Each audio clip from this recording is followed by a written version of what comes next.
Umaga po and God bless to all. Ito po tayo ngayon ulit sa ating loft upang ibasta ang ating mga atletang panghimpapawid para sa 4th lap ng South Derby Race Matnog, Sorsogon.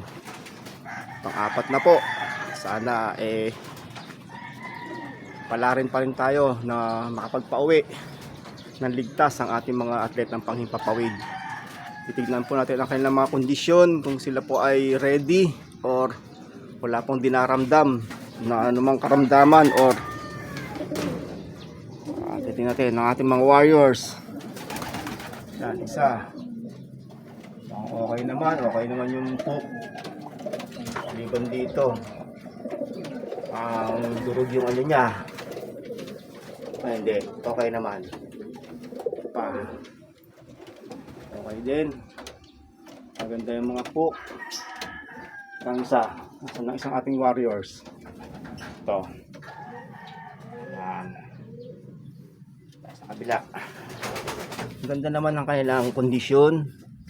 Parang wala naman ako nakikitang kakaiba. Parang wala naman silang nararamdaman. Ayan. Po. Naka-sticker pa po siya. Hindi ko pa natatanggal. Simula nung siya dumating. Dito po isa pa. May sticker pa rin. Hindi ko natatanggal. Ayan pa. Ito pa.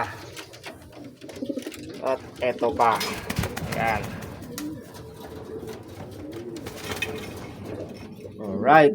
Mawala naman. Maganda ang kanilang kondisyon.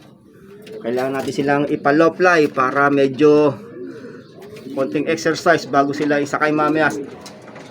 Pahinga na sila mamayang hapon, hindi na sila maglo-low fly. Okay, good luck to all sa mga kalapatista. Good luck, good luck.